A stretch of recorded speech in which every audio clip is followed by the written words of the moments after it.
paz, amados. Que bom revê-los. Como é maravilhoso estar com vocês mais esta vez. É um prazer para mim estar com vocês. Antes de eu entrar no assunto, na nossa lição de hoje, eu quero fazer uma leitura de Provérbios. Provérbios capítulo 2.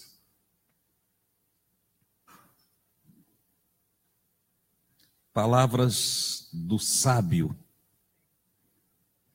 Olha só. Provérbios capítulo 2. Diz assim: Filho meu, se aceitares as minhas palavras e esconderes contigo os meus mandamentos, para fazeres o teu ouvido atento à sabedoria e inclinares o teu coração ao entendimento, se clamares por conhecimento e por inteligência alçares a tua voz, se como a prata a buscares e como a tesouros escondidos a procurares, então entenderás o temor do Senhor. Repito, então entenderás o temor do Senhor e acharás o conhecimento de Deus. Porque o Senhor dá a sabedoria, da sua boca é que vem o conhecimento e o entendimento. Ele reserva a verdadeira sabedoria para os retos. Escudo é para os que caminham na sinceridade, para que guardem as veredas do juízo. Ele preservará o caminho dos seus santos. Até aqui. Entenderam? Guardem esse texto, examine ele com cuidado e veja o valor da sabedoria. Certo? Nesse texto aí, nós temos o sábio falando do valor da sabedoria. Muita gente diz, o temor do Senhor é o princípio da sabedoria, é o que está escrito. Mas o que é o princípio? Princípio da sabedoria. E o que é a plenitude da sabedoria? Porque se tem um início, um princípio, um fundamento, há também uma edificação. Inclusive Salomão, no Provérbios, vai escrever sobre a casa da sabedoria. Suas colunas e tudo que está pronto como construção, edificação da morada da sabedoria. Irmãos, como eu disse e vou falar muitas vezes aqui, ao seguir os passos de Jesus, nós vamos confrontar muitas verdades relativas. Muitas verdades relativas. O que é uma verdade relativa? Verdade que eu e você temos como certa. Que estamos firmados nela. Que, não, é isso aqui, eu aprendi isso aqui é assim e ponto final. Certo? Só que quando nós vamos apresentar uma verdade mais clara, mais nítida, mais evoluída, mais pesquisada, mais investigada, a verdade relativa vai fazer com que ela fique secundária, aquela verdade que temos, e a outra assume o lugar daquela. Entenderam?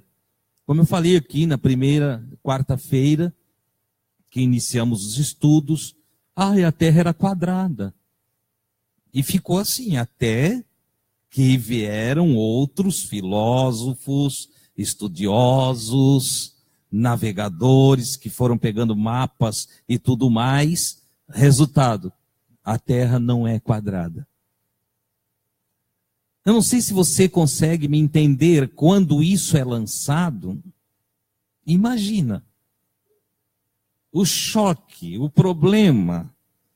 Por que muitos dos gênios do passado, ou das mentes geniais, dos filósofos e dos investigadores, dos cientistas, entende? Foram mortos, perseguidos até a morte. Por quê? Porque eles bateram de frente com o conhecimento popular. E como o conhecimento popular, às vezes, está em uma verdade primária, não se estabeleceu como um fundamento concreto, provado, entendeu? As pessoas odeiam quem tira elas do conforto delas.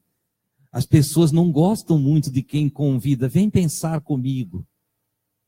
Vamos ver se isso é assim mesmo. As pessoas têm muita dificuldade, a maioria das pessoas tem dificuldade de olhar por outro ângulo, de investigar mais a fundo. Desde quando nossa mamãe nos embalava, entendeu? Mamar era mais prazeroso do que começar a comer comida sólida.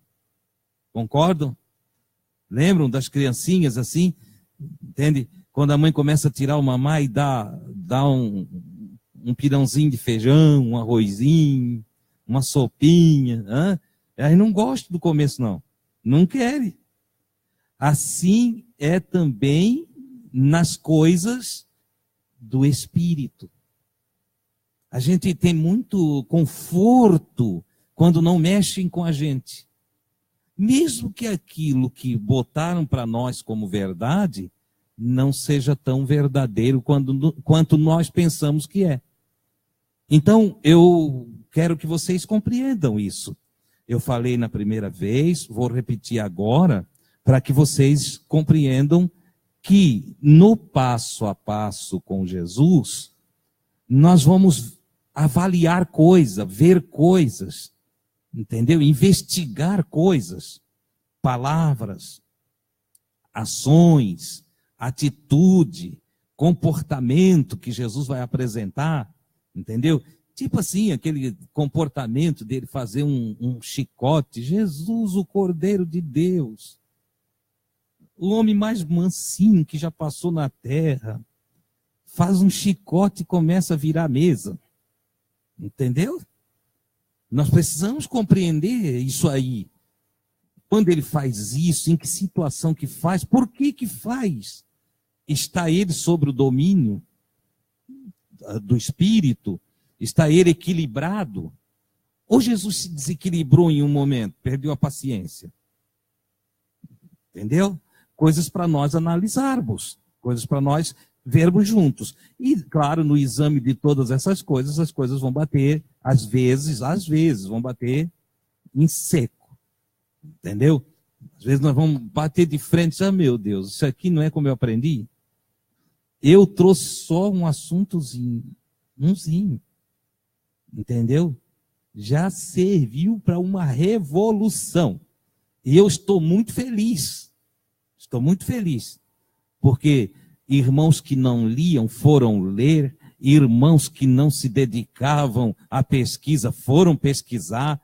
Alguns ficaram brabinhos, outros ficaram enjoadinhos, outros desapareceram de que não querem mais ver a minha cara. Entendeu? Mas outros estão firmes. E sabe qual é a minha felicidade? Paulo escreve um texto, ele coloca assim, ó. Vós, ou nós, ele fala nós, somos o bom cheiro de Cristo. Nós, todos, para Deus, somos o bom cheiro de Cristo, não é? Agora olhe isso aqui. Tanto nos que se perdem. Peraí, meu Deus. Bom cheiro nos que se perdem? Sim. Quanto nos que se salvam. Olha que coisa interessante. Olha aí. Entendeu? Não é só num lado que a coisa é maravilhosa em Cristo. Não. Aí ele vai além, ele diz assim, ó, para os que se perdem, é o bom cheiro de Cristo em morte. Em morte. E para os que se salvam, é o bom cheiro na vida, na salvação. Você imagina, eu não vou discorrer sobre o assunto aqui, mas imagina o que o Paulo está dizendo. Que evolução, que lucidez é esta que faz esse homem falar que há positividade nos dois lados, tanto na salvação quanto na perdição. Que em Cristo Deus é justificado, é glorificado. Em Cristo Deus tem toda a razão de tudo que falou. Olha que coisa tremenda. Então, em Cristo, para Deus, somos o bom cheiro de Cristo. Olha que coisa extraordinária. Então, queridos, uma vez mais eu digo, tenham mente aberta, vocês não precisam concordar comigo. Nunca. Quer saber? Nem deve. Nem deve concordar comigo. Mas ao menos vão para casa investigar. Com um detalhe, eu preciso dar essa recomendação aqui. Quando eu falo de investigar, irmãos, é ir em fontes confiáveis. Eu não estou falando de botar no Google e abrir qualquer bobagem que tem ali, entendeu? Um dicionário corrompido que está totalmente elaborado por uma mente já inflamada, obcecada e escrava de uma religiosidade. Que você tem que entender. Eu vou abrir um dicionário, eu vou abrir um dicionário informal. Já está dizendo, é informal. Ele não é formalizado, não é premiado, ele não tem nenhuma base histórica que dê a ele validade. É informal. Botou ali, o cara achou que era aquilo ali e botou. Entendeu? Então, tenham cuidado. Quando eu falo de pesquisa, pesquisem boas enciclopédias, vão em busca de originais, entende? Que você possa ter também uma enciclopédia, um dicionário confiável. Procurem na ciência da crítica textual. É disso que eu estou falando. Procurem num bom dicionário de etimologia. Você sabe o que é isso? Etimologia é o que estuda a origem das palavras. Então vai lá, eu estou lendo essa palavra aqui. Entendeu? O que é isso? Só para vocês terem uma ideiazinha assim rápida, tá? Eu podia usar a mesma que usei na semana passada, que é Lucifer, né? Que, meu Deus, entende? Nem sabe, fala Lucifer, nem sabe o que está falando, entende? Assim como não sabem o que estão falando quando falam de anjo. O que é um anjo? É um passarinho com corpo de homem? Um anjinho que vem voando assim, um passarinho, né? Um homem com asas. É um anjo? Amados. Não, vai estudar. Vai estudar. E aí, quando você é preguiçosinho, perdoe-me a direta, entendeu? A objetividade da palavra. Então, quando você é preguiçosinho, malandrinho, que quer tudo de mão beijada, aí você tem que confiar em quem está falando. Entendeu? Agora, o que você nunca deve fazer, eu estou dizendo você, mas é eu e você.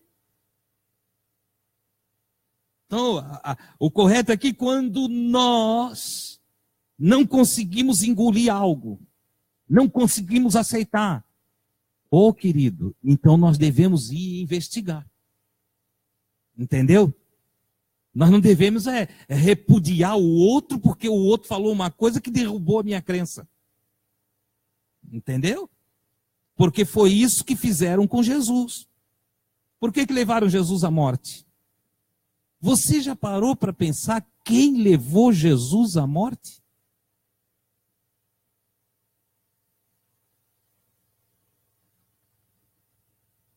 Já pararam para pensar? Com que dinheiro pagaram para matar Jesus? Você nunca pensou, né? Já pensou? Quem foi que levou então Jesus à condenação? Quem não a condenação em si, mas quem acusa Jesus e leva ele? Não, sim, no tempo, sacerdotes, os pastores de Israel, amados. Os pastores vão levar Jesus ao sinédrio. O sinédrio, então, é a corte, entendeu? Mas quem instiga para levar ele para o sinédrio são os sacerdotes de Israel, os pastores, os padres de Israel. Essa é a verdade, entendeu? Os bispos de Israel. São eles que vão levar Jesus. Aí eles pagam para Judas. Com que dinheiro? O dízimo. Eles usam o dízimo para pagar o traidor. Olha aí. Você não vê nada parecido, não, atualmente? Abra o olho. Abra o olho. Então, antes de você condenar, escute, investigue, procure, entendeu? Ai, irmão Adilson, eu não tenho essa habilidade e tal. Então, ouça a voz que te fala. Entendeu? Se ficou qualquer dúvida, não vai, não banque. Ai, vai pegar agora. Não banque o diabo. Entendeu? Não banque o diabo. De novo, vira um capetinho assim? Sabe o que quer dizer capeta? Capa preta. Capa preta. Então, o capeta vem de capa preta. Entendeu? Irmão, não banque o capa preta. Entendeu? Não. Nem o diabo. E o que é diabo? De novo, nós não estamos falando de um nome próprio, nós estamos falando de um substantivo. Não banque o divisor. Não banque o dissensor. Não banque o difamador. Olha aí. Coisa para nós estudar ali na frente. Entendeu? Não banque isso. Some. Converse. Irmão Adilson, eu não consigo aceitar. Agora também tem o seguinte. Tem coisas que o cara não quer aprender. Entendeu? Tem coisa que o sujeito não quer aprender. Aí não tem nem o Espírito Santo. É verdade. Nem o Espírito Santo trabalha mais com aquele que não quer aprender. Você sabia? Por que lá no Gênesis está escrito, nos dias antediluviano, está escrito o Senhor falando? Na verdade, a expressão dá a ideia de um pensamento de Deus. Só, o meu espírito não contenderá, não discutirá, não insistirá para sempre com o homem. Por quê? Porque ele não quer ouvir. Não está a fim de dar ouvidos, não está a fim de aprender. Então não tem. Então, se nem o Espírito Santo convence a todo mundo, não sou eu que vou convencer. E nem é minha pretensão. A minha pretensão é só, junto com vocês, caminhar passo a passo pela Bíblia. E avaliando cada coisa no seu devido lugar. Amém, queridos? Aprendam isso, tá? Irmão Adilson, isso aqui eu não entendi bem. Eu vou te explicar. Irmão Adilson, mas de que fonte veio isso? Veio da fonte X. Entendeu? Mas, irmão Adilson, e esse negócio aqui? Nós vamos conversar, vamos lá. Com humildade, eu e tu, vamos chegar a um consenso. Agora, cuidado para não fazer assim, não, isso aí eu não concordo, pronto, tá. Mas, irmão, está aqui, a etimologia é essa, a crítica textual fala isso, o conjunto está aqui, a prova é essa, mas eu não aceito. Então vai plantar batata no asfalto quente. Entendeu? Que eu não tenho tempo a perder com quem simplesmente vendo as comprovações. Eu não sou PT, eu já disse aqui. Entendeu? Não tô aí, entende? Se tá as provas ali, eu sou obrigado a aceitar. Se eu não aceito as provas, aí, entendeu? Não posso fazer nada. Vou no médico, o médico pede um exame de sangue, e o exame diz que eu estou com anemia. E eu olho para o exame e digo, não estou não. O médico disse, não, cara, toma tal remédio. Eu digo, vou tomar coisa nenhuma, jogo tudo fora. Daqui a pouco aquilo progride e eu vou para uma leucemia. Pode ser assim. Eu não tratei, vou para uma leucemia. Estou colocando a minha vida no fim. E o que vão dizer? É o diabo, o inimigo. É o Satanás. Não, querido. O diabo sou eu mesmo daí. Diabo de mim mesmo, né? Entende? O Satanás aí sou eu para mim mesmo, que sou o meu próprio adversário, que não trato quando sou orientado. Entenderam, irmãos? Hoje nós vamos à lição de número 2. O Diego pode colocar o slide lá.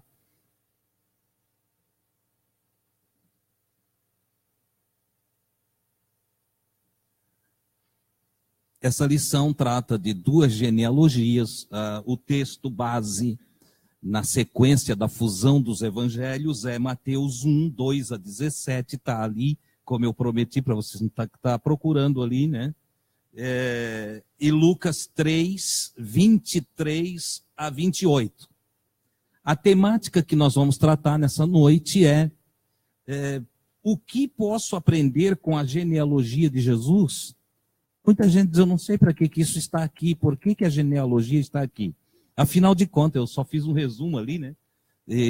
Para dar a ideia, é um nome de fulano que gerou Beltrano e vai por aí afora. Para que isso? Por que botaram aqui? Certo? A verdade é que se nós formos entender que Ruach Kadash, ou o Espírito Santo de Deus, inspirou os escritores das escrituras bíblicas, se nós entendermos que o Espírito Santo inspirou, então nós vamos, por óbvio, entender o seguinte: o Espírito Santo é o Espírito de Cristo, que é o Espírito de Deus. Certo? É uma coisa só. O Espírito Santo é Deus. É o Espírito de Deus. Certo? Espírito do hebraico, Ruach, né? A pronúncia me poupe, que eu não sei falar hebraico, então eu estou só lendo como se escreve ali, certo? Então, Ruach, e do grego, pneuma. As duas palavrinhas, a grega e a hebraica, falam da mesma coisa. Sopro, vento. Olha só. Então, quando nós falamos da inspiração do Espírito Santo, nós podemos ler assim: as Escrituras são sopro de Deus. Sopro de Deus. A inspiração vem pelo sopro. Num estudo mais aprofundado de Ruach, que é a palavra hebraica para o Espírito, nós vamos chegar à conclusão, e aí, lá bem aprofundado na etimologia, nós vamos chegar à conclusão que, na verdade, não é um sopro assim, mas é o sopro do hálito de Deus. Deus, quando falamos, sai o ar, não sai? Então, Ruach é o hálito de Deus, que traz a palavra viva, aquela palavra da criação que nós vimos no João capítulo 1, que no princípio era só a palavra, o hálito de Deus, a pronúncia divina. É isso que é chamado de Espírito Santo. Quer ver Jesus nos evangelhos? E aí se o Diego conseguir achar, ele vai nos ajudar. Mas eu não separei aqui o texto, e eu tenho uma dificuldade com numeração. Vocês nunca esperem de mim capítulo e versículo, que não, eu gravo o texto, mas sou ruim de gravar números, tá? Então vamos lá. Mas Jesus, ele disse assim: as palavras que eu vos tenho falado são espírito, olha aí, e vida. Você pode ler também, são hálito de vida. As palavras de Jesus, porque Jesus é Deus. Jesus é Deus em carne. Entendeu? A palavra, o verbo que se fez carne. Então, nós temos aí o hálito de Deus. O que nós chamamos de palavra inspirada sempre vem do hálito de Deus. Alguns vão dizer para vocês que eu sou um herege, certo? Mas eu quero dizer para você que não é só as palavras da Bíblia que são inspiradas. Muitas vezes um pai fala para os seus filhos em casa palavras inspiradas por Deus, verdadeiras profecias. Muitas vezes a mãe fala palavras inspiradas, outras vezes escritores, entendeu? Recebem o hálito de Deus, a inspiração, e escrevem coisas lindas, coisas maravilhosas. Achou, Ti? Confirmam? Olha só. Então Jesus diz que as palavras dele são espírito e vida. Quando nós falamos de Espírito Santo, nós estamos falando de um falar divino com palavras divinas. Muita gente me pergunta, irmão Adilson, o que é ser batizado no Espírito Santo? Nós já vimos aqui que a palavra batismo, ela define imersão, mergulho. Concordam? Isso é consensual, entende? É básico. Batismo, mergulho. Ora, Jesus diz que as palavras dele são espírito e vida, são espírito, Ruach Kadash, Espírito Santo e vida. Quando a gente é batizado no Espírito Santo? Quando a gente é mergulhado no ensino de Jesus. Entendeu? Quando eu sou mergulhado nas palavras, no ensino de Jesus, eu sou batizado, eu sou mergulhado no Espírito Santo. Ah, irmão, disse, para aí. Mas e as línguas estranhas? Quem que disse, onde está escrito que língua estranha é batismo no Espírito Santo? Onde que está escrito? Mostre para o irmão Adilson, derrube o irmão Adilson, mostrando para o irmão Adilson que língua estranha é batismo no Espírito Santo. Não. Línguas estranhas são dons do Espírito Santo. Dons do Espírito Santo.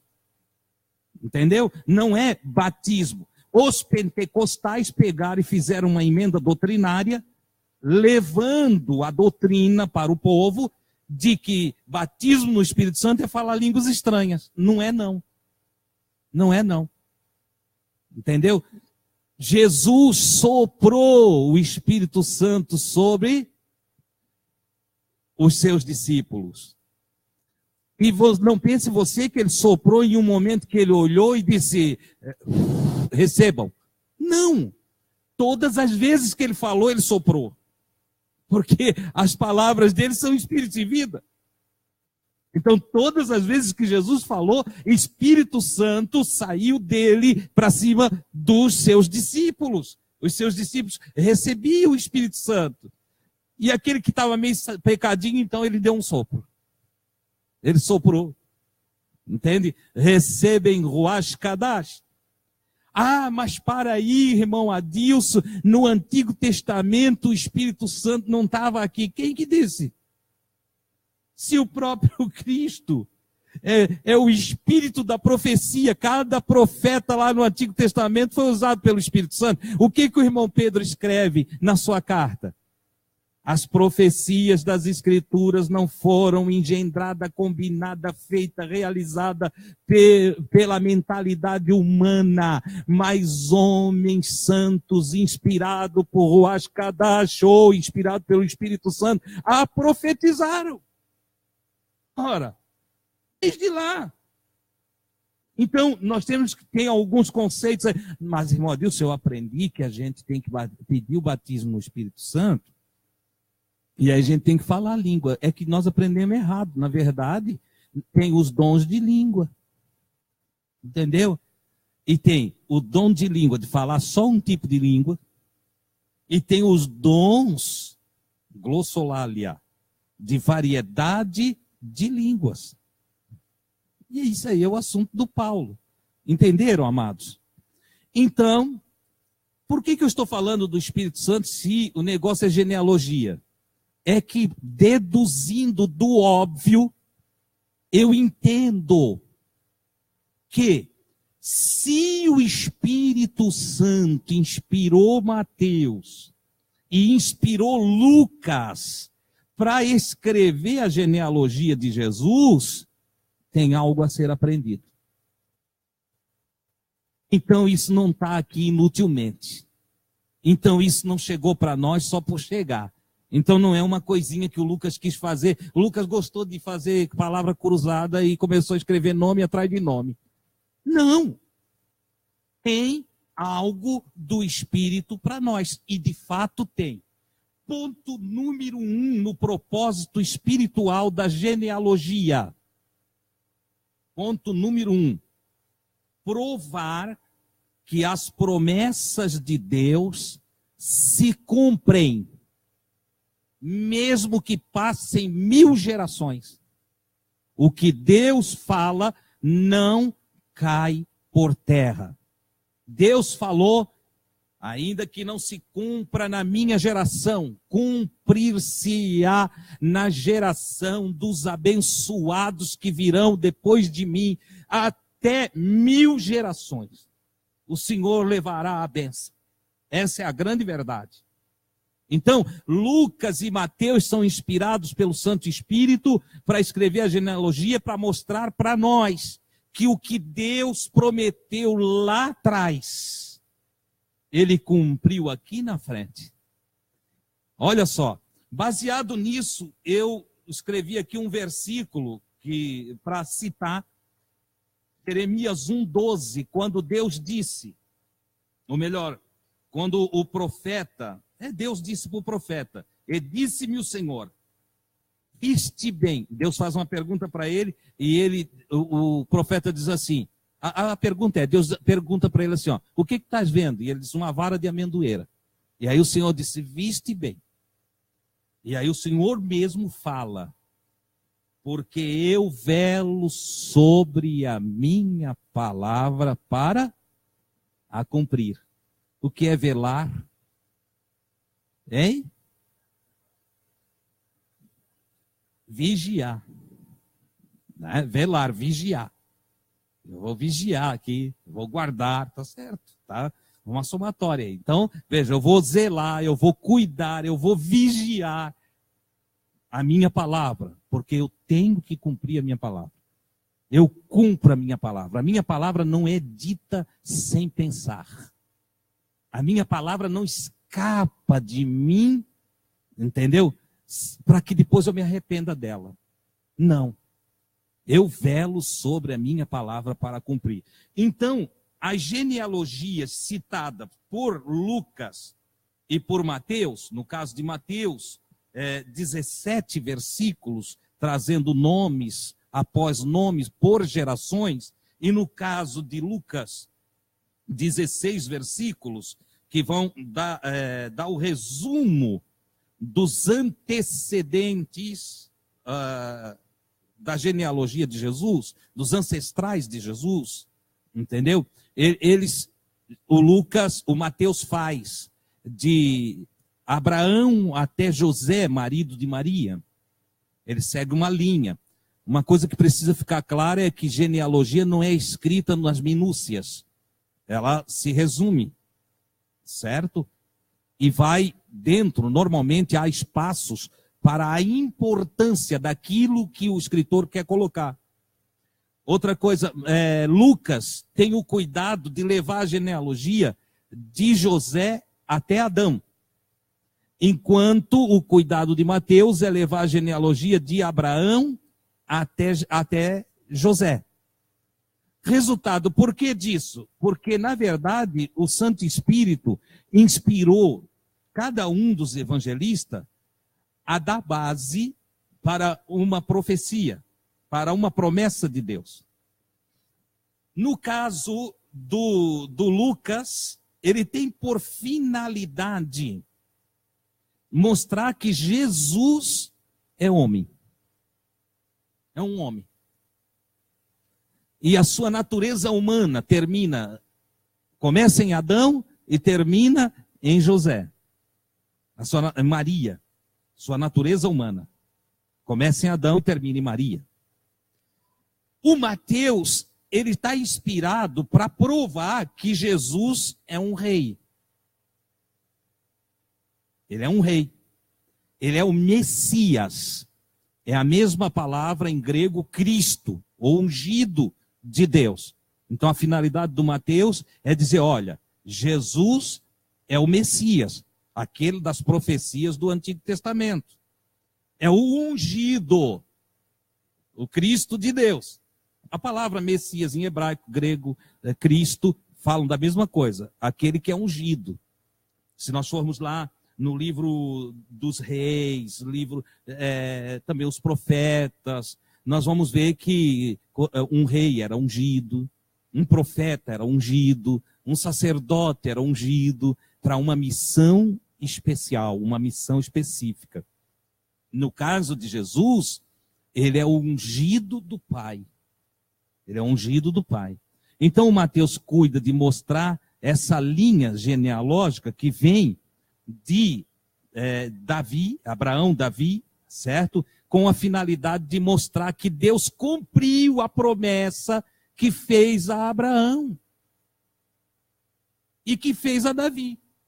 Se nós formos lá ler Jeremias 23:5, há o testemunho do profeta que o Cristo viria da linhagem de Davi. Entendeu? Então, está ali, Jeremias 23:5. É isso que está aí? Pode ler para mim, que eu não estou vendo?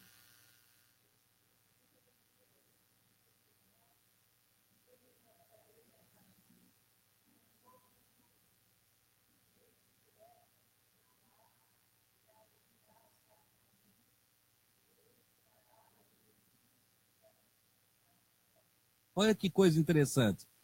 O Senhor está falando que ele mesmo vai botar um renovo na família do Davi. Porque a família do Davi ia se estragar ao longo dos dias. Certo? Deus fez um pacto com o Davi, mas Deus já sabia que ia ter problema com Salomão, ia ter problema com Manassés, ia ter problema ali dentro da linhagem do Davi, ia ter problema. E aí então o Senhor já faz uma promessa lá na frente. 597 antes de Cristo, quase 600 anos antes, o Senhor diz para o profeta Jeremias, eu vou levantar um renovo, vai vir um brotinho, vai sair uma renovação na linhagem do Davi, e eu colocarei ele vai reinar, entendeu? Então o evangelista, inspirado pelo mesmo Espírito que inspirou o profeta, vai buscar a genealogia para mostrar que, de fato, Maria e José estão na árvore genealógica de Davi e que o renovo é Jesus. Entendeu? Ele compra. Aí alguém vai dizer assim, mas para aí, irmão Adilson, mas Jesus não é o filho de José. Quem que disse que não? Adota uma criança hoje e ela é tua filha ou não é? Então nós temos o que é gerado, mas nós também temos os que é adotado. E diga para mim, na linhagem, na herança, os dois não participam da mesma coisa? Entendeu? Uma vez registrado no nome do indivíduo, ele não é da família do indivíduo? Ele não vai levar o nome do indivíduo? Acabou, amados. Então, sabiamente, o evangelista coloca filho de José. Olha só, filho de José, está ali. Já na outra vertente, que é a promessa de Deus feita a Abraão, Gênesis 22, 16 e 18. Tem outra promessa, porque Deus faz um pacto com Davi, mas ele também havia feito um pacto com Abraão. E ele tinha dito a Abraão que do descendente, não é dos, é da descendência do Abraão. Ele leva a descendente aí para uma singularidade, tá? Então ele diz que da descendência de Abraão vem um aí que através dele vai ser abençoada a terra inteira. Concordam? E aí o evangelista tem o cuidado de mostrar, através da genealogia, que Jesus também é descendente de Abraão. O que corrobora a profecia, ou as palavras de Deus dita a Abraão no pacto que ele faz com Abraão. Correto, irmãos? Então está aqui só a primeira finalidade de existir as genealogias: provar que as profecias se cumpriram através da árvore genealógica dos pais terrenos de Jesus. Feito? Primeiro item. Segundo, nós temos da parte do Senhor uma orientação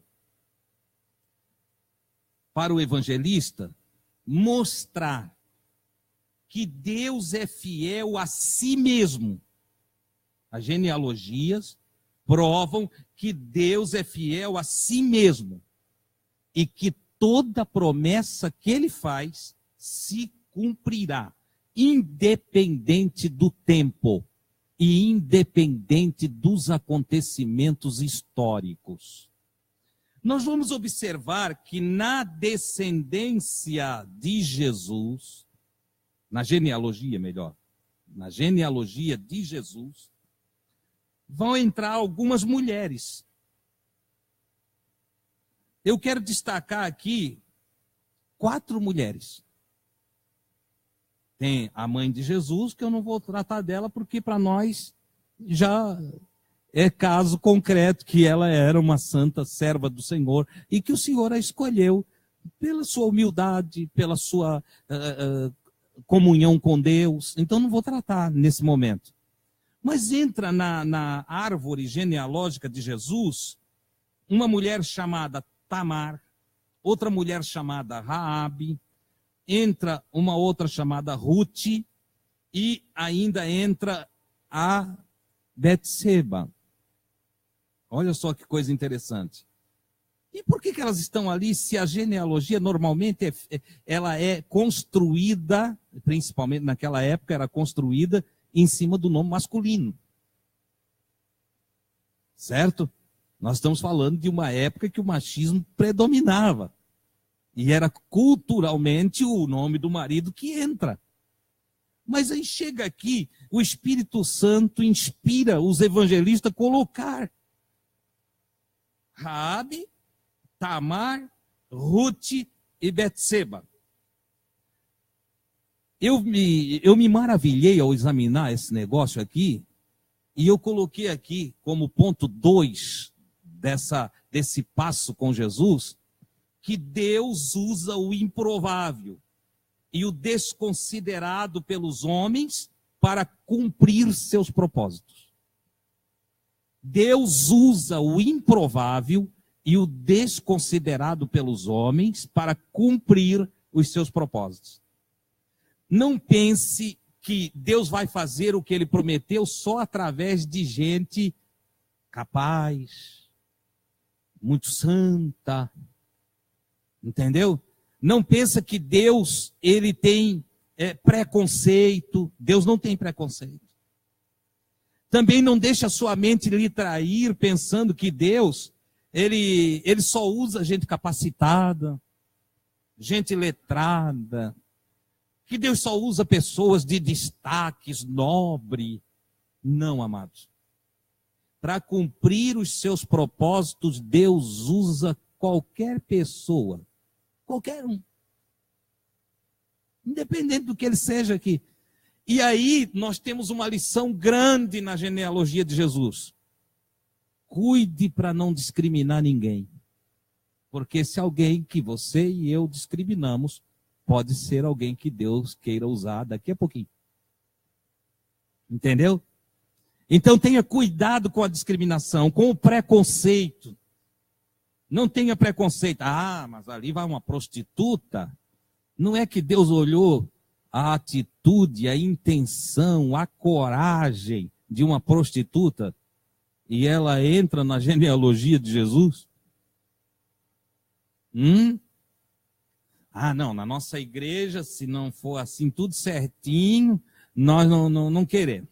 Nós não concordamos. Não, isso aí nós não aceitamos. Esse tipo de gente nós não queremos aqui. Onde é que aprenderam isso? Com Satã? Com o diabo? Eu ia dizer o Di, mas aí você podia pensar que era o Diego. Entendeu? Com o diabo. Entende? Foi com ele que aprenderam? Com Deus é que não foi. Com Jesus é que não foi. Entendeu? A ideia de uma congregação onde todos são maravilhosamente santos é um equívoco total. Jesus trabalhou com as pessoas em todos os lugares, reunindo perto de si e para si pessoas de todas as índoles, de todas as estirpes, de todas as culturas, de todas as classes sociais, de todas as raças, de todas as cores. Ele não discrimina. Então, encontrar Raabe, vocês, eu acho que todos aqui conhecem a história de Raabe, né?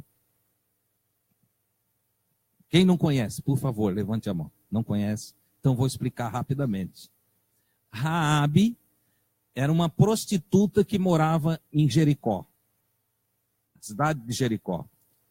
Quando os espias, Moisés mandou 12 espias espiar as terras de Jericó antes da invasão de Israel, quando tinham saído do Egito e estavam adentrando na terra de Canaã. Moisés mandou 12 espias para espiar. Perdão, Josué, é verdade, Josué. Mandou 12 espias para espiar a terra. Esses espias foram e houve um momento em que 2 entraram para se esconder na casa de Raabe. Raabe abrigou, estou resumindo aqui, Raabe abrigou os 2. Não entregou eles para o povo de Jericó. Resultado, ela pede que eles prometam a eles, a ela melhor, que a casa dela, com a sua família, seus pais, se salvaria quando eles invadissem Jericó. E eles então deram uma missão, e aqui está a questão da obediência. Deram uma missão a Raabe. Raabe, se no dia que nós invadir Jericó, você deixar um fio de escarlate, um fio vermelho, entende? Lá no muro, na janela da tua casa, porque ela morava junto do muro, tu te salvarás. E Raabe ficou vigilante. Quando os israelitas vieram por ordem de Deus, rodearam Jericó e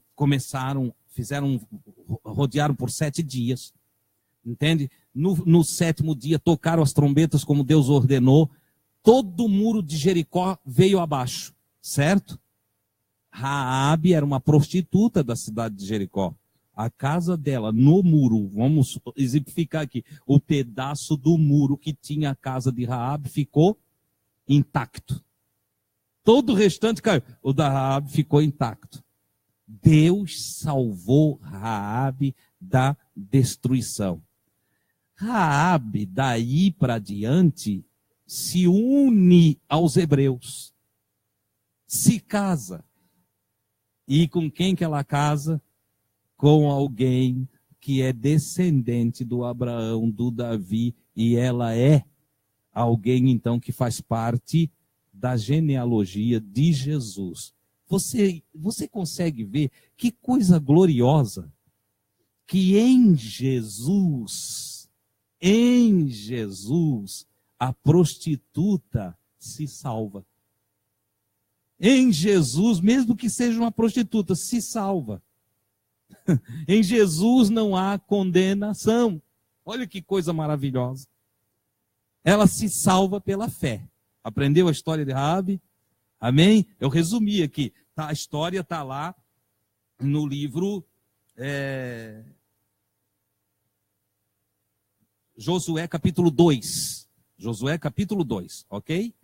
Então você pode ler em casa a história, que é linda a história, é maravilhosa, e ela entra então na genealogia de Jesus. Então, lição aqui para nós, revelação na genealogia, Deus mostra que usa o improvável. Aquele que ninguém usaria, Deus usa. Tá? Outra pessoa que se destaca é Tamar. Tamar era nora de Judá. Entendeu? A história de Tamar está em Gênesis capítulo 38, versículos 6 a 30. Certo? Gênesis capítulo 38, versículos 6 a 30. Tamar, a lei, nos dias de Tamar, a lei dizia o seguinte, porque lá não tinha INSS, lá não tinha proteção para a mulher, não tinha nada disso. E Deus, então, ele estabeleceu uma lei que, entre os hebreus, se uma mulher casasse e ela viuvasse sem ter filhos, o irmão desse indivíduo deveria casar com ela ou tomar ela por mulher, tá? E o primeiro filho que nascesse, ele daria o nome do seu irmão, para proteger a mulher, para a mulher não ficar sem descendente, sem proteção na velhice. Entendeu? Só que não aconteceu assim, não foi feita justiça para Tamar. O seu sogro impediu de o filho gerar um filho nela. Então ela teve que usar de uma artimanha para ter o filho que de direito ela teria pela lei. Então ela se veste como uma prostituta, se põe num caminho. E o seu sogro, que também estava viúvo, ele sai para procurar uma mulher, certo? E ela se põe no caminho, porque ela sabia o caminho do sogro, só que ela se vestiu, vamos lá, ela foi para um baile de máscara, entendeu? E aí ela se entrega ao seu sogro como uma prostituta. Olha só. E ela pegou um cajado do sogro e o selo, né? Aí, resultado, o sogro foi embora achando que tinha se relacionado com a prostituta. Entendeu? Ele está indo embora. Ele não está ali, não tem sentimento, não tem amor. Ele estava só naquela de aliviar os seus impulsos. Entendeu? Resultado. Depois ela fica grávida, ele não encontrou mais para pagar. Ela não devolveu o penhor. Ela fica grávida. Quando ela está grávida, o sogro vai levar ela para o tribunal para apedrejar. Porque ela estava grávida, é sem vergonha, é prostituta. E aí, então, na hora do julgamento, ela apresenta o penhor. De quem é esse cajado? De quem é esse selo? De quem é isso aqui? E aí ele assume. E ele então porque o tribunal era público, eram os anciões que se assentavam e julgavam. Então ele diz, olha, ela é mais justa do que eu. Eu falhei com ela. Falhei desde lá de trás, não é só aqui no ato, não. Falhei não dando a ela o que a lei manda. Então ela é mais justa do que eu. E olha que coisa interessante. O tempo passa e Tamar vai ser uma das ancestrais de Jesus. Ela está na genealogia de Jesus. Então Deus usa o improvável. Olha que coisa extraordinária. Eu não sei como você se sente com relação a você mesmo. Eu não sei se você se sente espiritual ou se você se deprecia. Mas eu posso aqui, através da genealogia de Jesus, dizer para você, não temas, Deus te ama, Deus tem planos que incluem você, Deus tem planos que incluem a tua família. Não te assuste com os caminhos dos teus, não te assustes, confia em Deus. Como disse Jesus, crê e verás a glória de Deus. Deus sabe trabalhar com os improváveis. Deus sabe fazer cumprir-se a sua palavra, mesmo quando aos nossos olhos parece impossível. Então não temas, valorize a você. Ou como diz a canção, valorize o que você tem. Eu já diria que valorize o que você é. Você é um ser, diz a canção, você é alguém muito importante para Deus. Oh, aleluia! Homens em volta de ti, mulheres em volta de ti, amigos e adversários podem dizer que você não se encaixa, você não tem valor, que para você as coisas não contam, que você não serve, que Deus não vai te querer do jeito que tu és. Eu te digo nessa noite, em o nome de Jesus, pelas Escrituras, Deus tem planos com a tua vida. Deus te ama. Oh, glória a Deus. Isso se aprende com a genealogia de Jesus. Tem um outro caso da Ruth. A Ruth era uma pessoa gentílica, ela não pertencia àquilo que nós chamamos ao povo de Deus. Sabe, Ruth? Ruth não vinha para a igreja com a gente, ela não era filha de hebreus. A Ruth era olhada como os evangélicos olham um católico, né? Você já ouviu falar assim, ó, tão legal aquela pessoa, pena que é um ímpio. Se é legal, não é ímpio. Entendeu? O meu vizinho é olha, pensa numa pessoa boa. Pena que é ímpio. Me explica isso, por favor. Se é bom, como é que é ímpio? Se é ímpio, não é bom. Entendeu? Mas olha os preconceitos como surgem. Então, Ruth, se fosse nos nossos dias, era a questão denominacional. Lá era uma questão de nacionalidade. Ruth não pertencia a Israel. Consequentemente, Ruth, pelos hebreus, era olhada com discriminação. Ruth não faz parte do povo de Deus. Ruth não é de Deus. Ruth não pertence ao rebanho de Deus. Não é assim que os evangélicos dizem? Não é assim? Entende? Não, aquele senhor ali, ó, dono do barzinho ali, está perdido. Alguns sem sem senso de nada. Chega a dizer, pena que está no inferno. Quantas vezes eu ouvi isso? Não, ele ali, aquele senhor ali, olha, é espírita. Sim, tem. Não, Deus não. Nós vamos levar um susto aqui. Entendeu? Só que Ruth acaba vindo morar em Israel com a sua sogra. E ela resolve, sogra legal, hein? Tem sogra aí que a nora olha e diz, Deus o livre de eu ir para a igreja da minha sogra. Ser crente como a minha sogra eu não quero saber, mas a Ruth, ela diz, eu quero servir o Deus da minha sogra. A minha sogra é uma mulher de Deus. A minha sogra é uma pessoa maravilhosa, minha sogra, eu não vou largar minha sogra. E a sogra tinha viuvado, e a Ruth viuvou, entendeu? E aí a Ruth, isso está no livro de Ruth, né? Então a Ruth vem com a sogra para Israel, e a sogra vê o carinho da Ruth, e vê a bondade da Ruth. Sabe o que eu aprendo aqui com a genealogia de Jesus? Nem todos que estão na igreja são bons. E nem todos que estão fora da igreja são maus. Tem gente querida, gente especial. Ei, gente que está nos planos de Deus e não frequenta a igreja.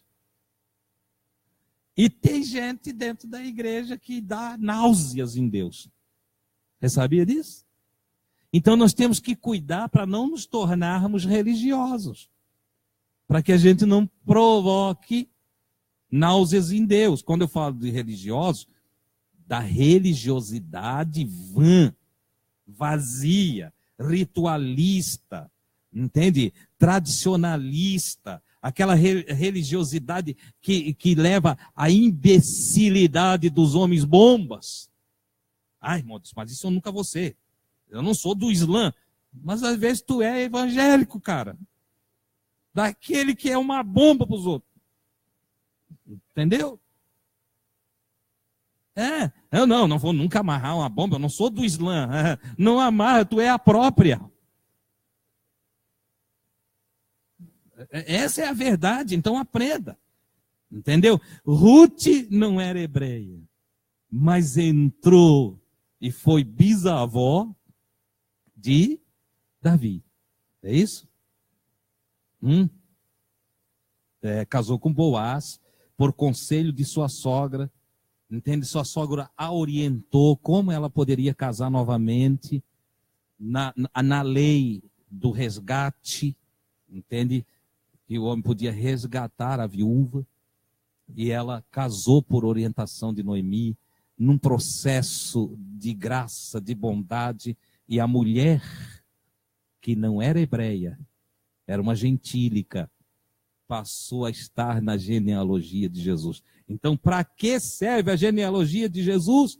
Para dizer para nós que não importa de que povo nós somos, em Jesus nós podemos ser todos irmãos e da mesma família. Em Jesus há lugar para todos. Aleluia! Em Jesus todos podem estar. Na religião, não. A religião divide. Nas nações há divisões, né? Mas em Jesus há uma grande congregação de todos aqueles que desejam Deus. Amém, queridos? A quarta mulher aqui é Betseba. Entende? Também uma mulher que passou por um processo. E eu estou citando essas mulheres porque na genealogia de Jesus, além delas serem incluídas, certo? Quebrando o protocolo na lista que era para ser só de homens, tá? Deus quebra protocolo. Esse negócio tem que cuidar quando a gente fala de Deus, viu, irmão? Tem um que olha para o outro e diz, Deus não gosta disso aí. Deus não gosta disso aí. Ele disse para ti, Foi ele que falou? Porque tem gente que pega o Deus, o Criador, o Eterno, o Rei do Universo. Tem gente que diminui ele, diminui, bota o tamanho dele. E alguns fazem até mais pequenininho do que ele. O Senhor não gosta disso aí. O Senhor nem falou nada daquilo. Eles nunca leram os mandamentos que diz, não tomarás o nome do Senhor teu Deus em vão. O Senhor não terá por inocente aquele que toma o seu santo nome em vão. Quando é que eu tomo o nome do Senhor em vão? Dentro de um processo desse aqui, eu tomo o nome do Senhor em vão. Olha, aquela irmã lá, entende? Ela, Deus não se agrada. Deus falou isso para ti? Pois Deus gosta de tudo quanto é cor. Quem é que inventou as cores? Quem que coloriu todas as matas e os céus e as águas? Quem que diversificou as cores dos seres? Quem que das 7 cores inventou todas as outras? Quem?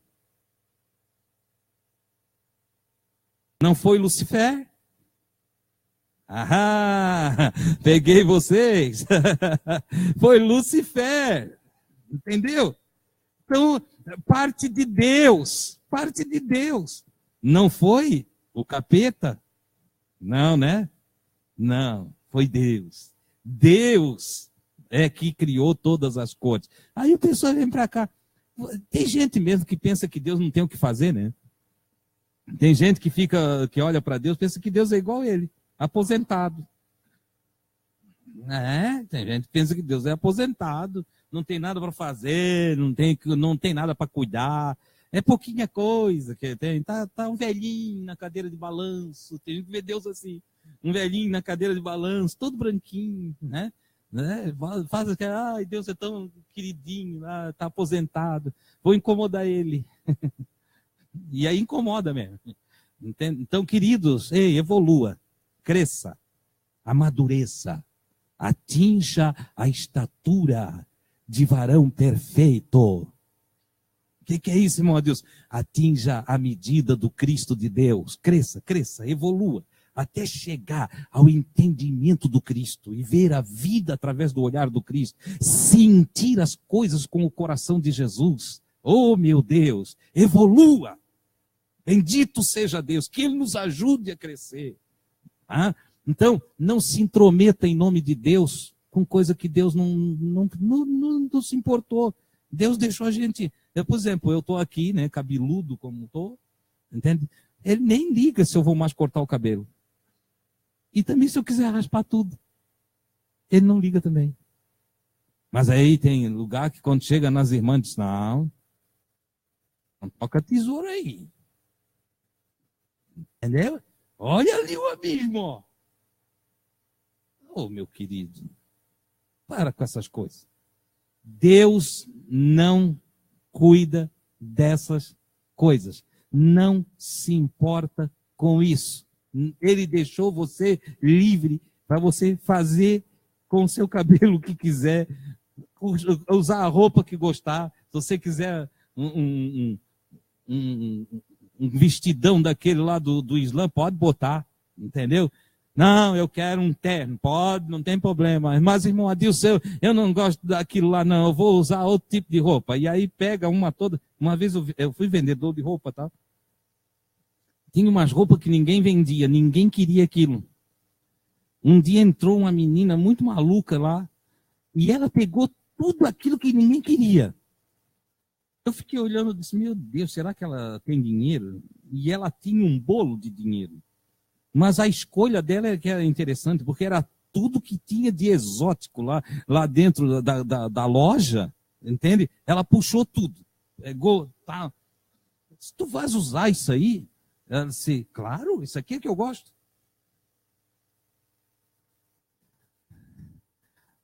Deus não se agrada, porque ela levou umas roupas muito doidas, entendeu? Deus não gosta daquela lá, olha lá, ela deixou o cabelo comprido de um lado e raspou a cabeça do outro. Deus não gosta dela, para. Entendeu? Você não gosta. Deus não se importa. Essa é a verdade. Ai, irmão, Deus, isso é heresia. Me perdoa, mas isso é heresia. Eu não posso admitir que Jesus, Deus o Pai, vai se agradar do moicano. E quem que disse que ele não gosta? Rapaz, parece que eu vejo Deus olhando a cabeça daqueles caras e ainda passa assim, tá durinho, né? Bastante gel, né?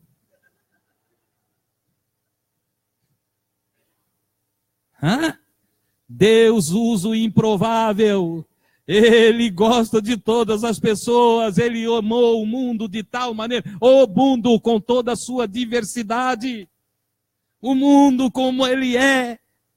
Deus os amou, tanto que mandou o seu Filho aqui para trazer a mensagem, as boas novas da restauração, da regeneração, as boas novas da libertação. E Jesus veio aqui para desfazer as obras do diabo. E as obras do diabo é dividir, levar à dissensão, criticar, maltratar, trazer medo, inculcar fobias, destruir a alma humana, roubar a paz, fazer a pessoa ficar medrosa. Será que eu acho que eu estou perdido? E a pessoa nem vive bem com medo de ir para o inferno. Mas Jesus veio dizer, filho, filha, o Pai te ama, fica tranquilo, fica tranquila. O Pai olha as tuas intenções, o Pai gosta de você, Ele te olha por dentro, não é pelo lado de fora. O Pai é Espírito, o Pai não é matéria, o Pai lida com você pelo lado de dentro. Aleluia! O Pai não lida com você porque, como os homens lidam, porque os homens olham o que está diante dos olhos, mas o Pai do céu olha para o coração, para o interior, e Ele vê o que ninguém vê.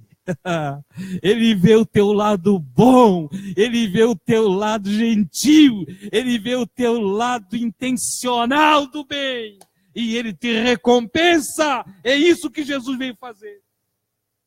Amém, queridos? Oh, glória a Deus, vamos para adiante. Eu vou esquecer o restante aqui, vamos ao outro passo para poder encerrar, né? Aliás, o outro item do nosso passo 2, com Jesus. As dificuldades, na genealogia eu ainda aprendo, que as dificuldades, as lutas e os problemas da vida não possuem o poder de frustrar os planos de Deus. Olha só, grave isso.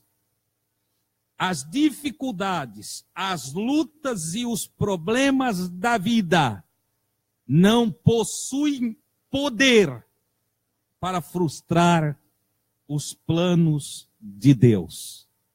Como é que eu aprendi isso na genealogia?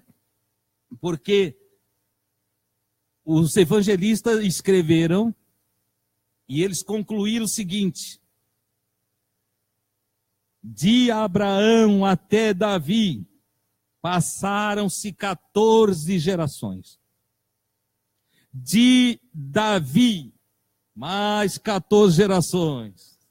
E aí chegou até Cristo, mais 14 gerações. Eles dividiram de Abraão a Davi, de Davi ao exílio babilônico e do exílio até Cristo. Irmão Adilson, o que isso importa? Muita coisa. Como eu disse, foi o Espírito Santo que inspirou. Então isso tem importância. Então, de Abraão a Davi, nós temos 14 gerações onde Israel, a nação de Israel, estava no ápice do seu surgimento ao seu ápice. A nação de Israel, olha a história. Alegria, somos o povo de Deus, o Senhor nos escolheu, somos a menina dos olhos de Deus, nós somos o povo peculiar do Senhor. Ápice. O tempo foi passando, 14 gerações é assim. De Davi, agora começa outras 14 gerações, o tempo vai mudar. De Davi ao exílio babilônico. Por que exílio? Porque se acharam, se orgulharam, se exaltaram, a nação de Israel. Como consequência, agora eles acham que são filhos de Deus, que não tem que cuidar mais da vida, como alguns crentes. Não, já aceitei Jesus, estou salvo, e agora eu faço tudo que não presta, mas estou salvo. Aceitei Jesus, agora eu tenho Jesus, eu sou salvo. Sou lavado e remido pelo sangue de Jesus. Batizado com o Espírito Santo, entendeu? Eu agora adultero. Compro e não pago, falo mal de todo mundo, não tenho um bom proceder, não sou correto na minha vida, mas acho que estou salvo, sou filho de Deus. Deus tem promessas, eu sirvo a Deus, Deus tem promessa para mim, mas eu não cuido do meu viver. Está cheio disso, está cheio disso. Só que tem um detalhe, amigo. As promessas sempre estão conectadas com o compromisso da justiça. Se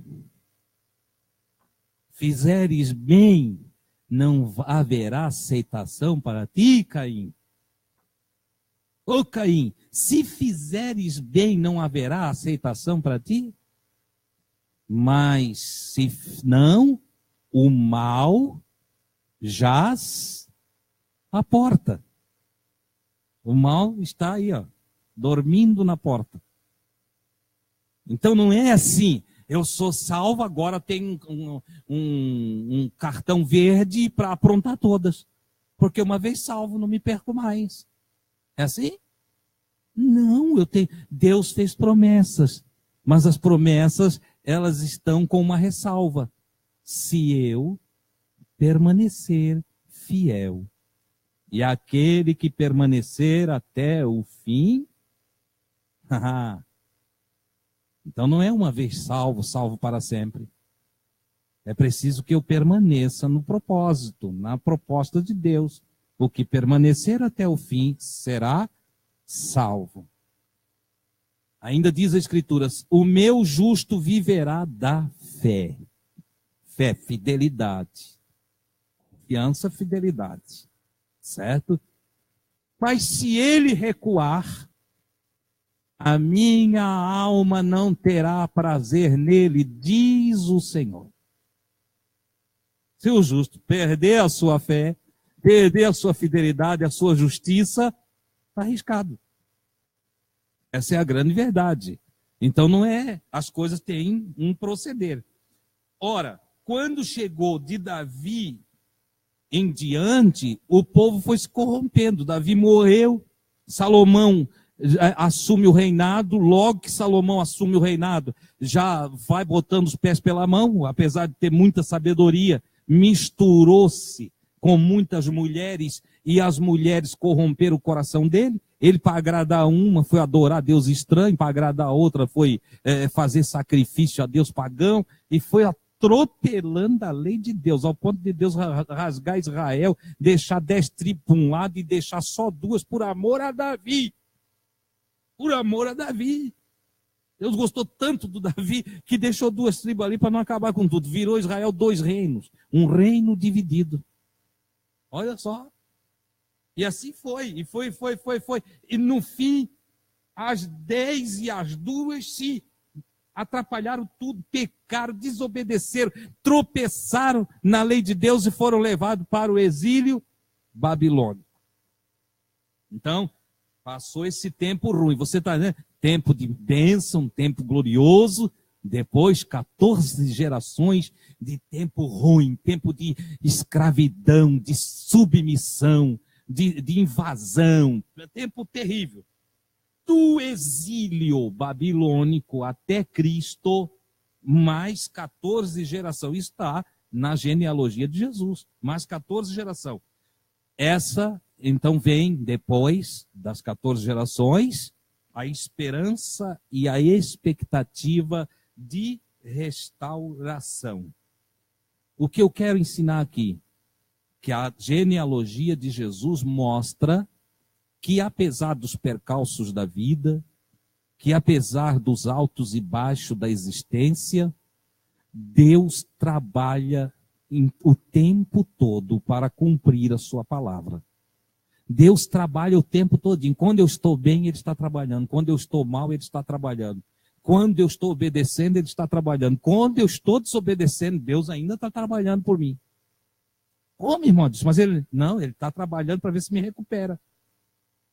O tempo todo Deus está trabalhando, Ele não para nunca de trabalhar.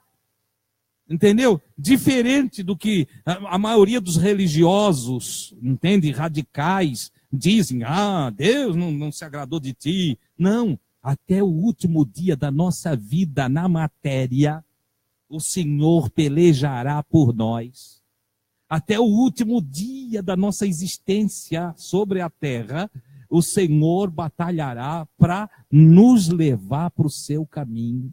Não nos abandonará. A genealogia de Jesus mostra exatamente isso. Aliás, Jesus só veio ao mundo porque Deus quer salvar os pecadores. Olha só. Deus amou o mundo de tal maneira que deu o seu filho. Não é para morrer, não. Não é para morrer, não. Que deu o seu filho unigênito para o povo matar ele? Não. Não. Deu o seu filho unigênito para que todo aquele que nele crê, confiar,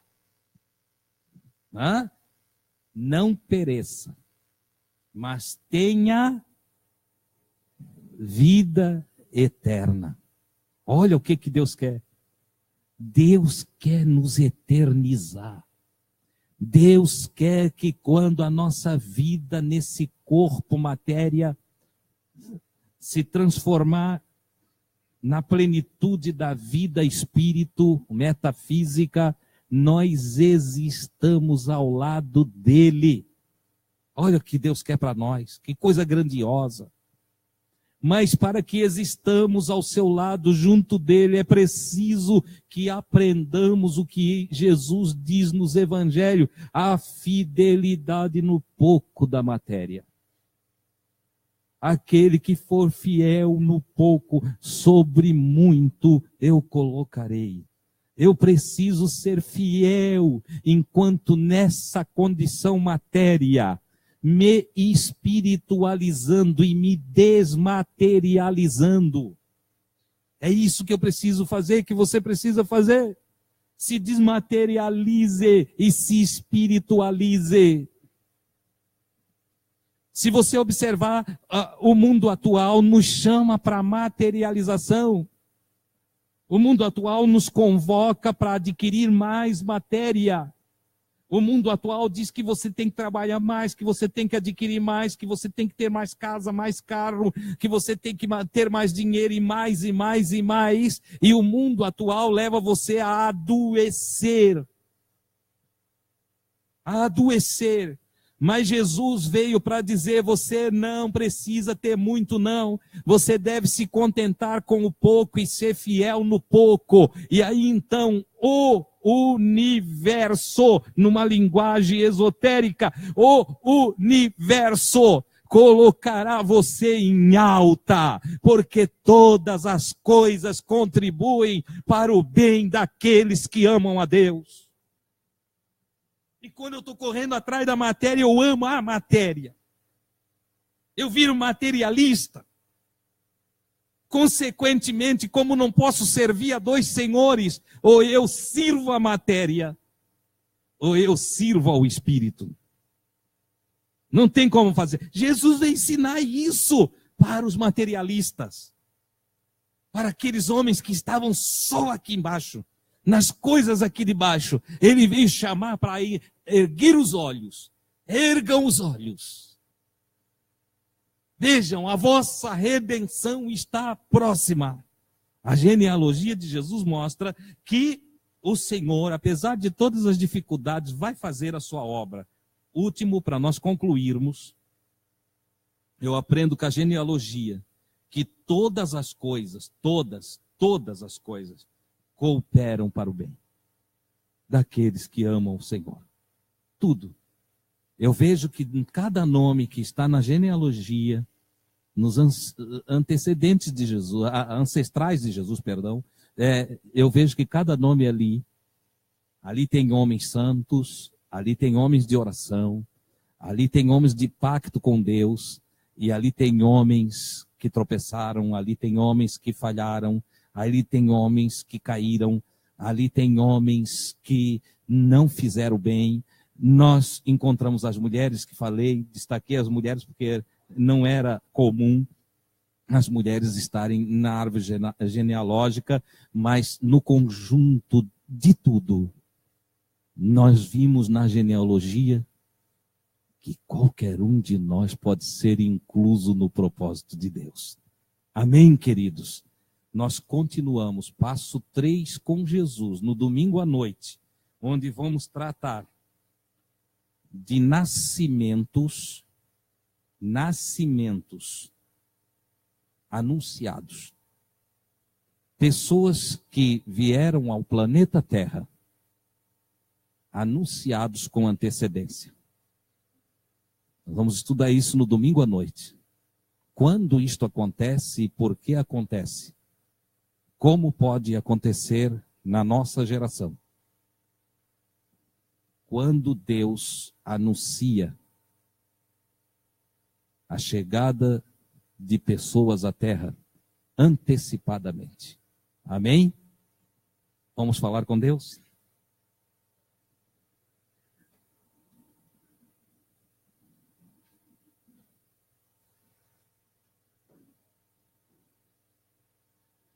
Nesta oração nós vamos orar também pelo Maílson, que está com fortes dores na cabeça. Ainda, vou pedir a Deus, de todo o meu coração, é o meu desejo, que Ele conceda em sua graça mais sabedoria a todos nós e a revelação de verdades que ainda não estão descortinadas diante de nós. Vou pedir que Ele fale cada dia mais com cada um de nós, a fim de que nós possamos andar em retidão na sua presença e viver com muita paz todos os dias que nos restam aqui na terra. Pai do céu, te dou graças por essa oportunidade, pelos meus queridos irmãos, amigos, irmãs, que estão aqui essa noite. Te agradeço, Pai, pela revelação da Tua palavra, pela manifestação da Tua vontade, a fim de que nós aprendamos. Agradeço por tudo que Tu realizas por nós o tempo todo, pelo Teu cuidado, pela Tua proteção, pela conspiração maravilhosa de todas as coisas para contribuir com o nosso bem. Te agradeço pela luz que Tu lanças sobre o nosso entendimento, que nos torna responsáveis diante de Ti e que nos chama a atenção para cada dia mais nós valorizarmos a Tua pessoa e os Teus feitos para conosco. Rogo, Senhor, que dia após dia Tu aumente-nos em sabedoria, nessas novas medidas de aprofundamento para nós, e faz com que conheçamos cada dia mais o Teu caminho, a fim de que possamos andar na Tua luz e na prática da justiça, até o glorioso dia do encontro, quando Tu nos chamarás para estar contigo. Pai Santo, guarda e protege a todos que aqui estão. Oro também por aqueles que não puderam vir por vários motivos, mas que sejam abençoados lá na sua casa. Os que nos assistem através das redes sociais, que sejam agraciados com a Tua paz e que a Tua proteção seja constante. Que eles possam Te perceber em todos os seus caminhos e que os seus passos sejam confirmados por Ti. Oh, glória a Deus, que nenhum mal lhes suceda, mas que sejam inundados pela Tua paz e se deleite na comunhão contigo. Oro pelo Maílson, Senhor, que está com fortes dores de cabeça. Ajuda o Teu filho, Senhor, alivia as dores. O Teu poder é imenso. Oh, Tu que criaste todas as coisas, tens, Senhor, como alcançá-lo com alívio. Deus maravilhoso, abençoa o nosso irmão com saúde. Tudo isso eu Te peço em o nome do Cristo, pelos méritos maravilhosos do testemunho de Teu Filho e dos feitos dele por todos nós. Nós que confiamos em Seu nome, rogamos a Ti que o abençoe a cada um. Graças a Deus. Vão na paz do Senhor, meus irmãos.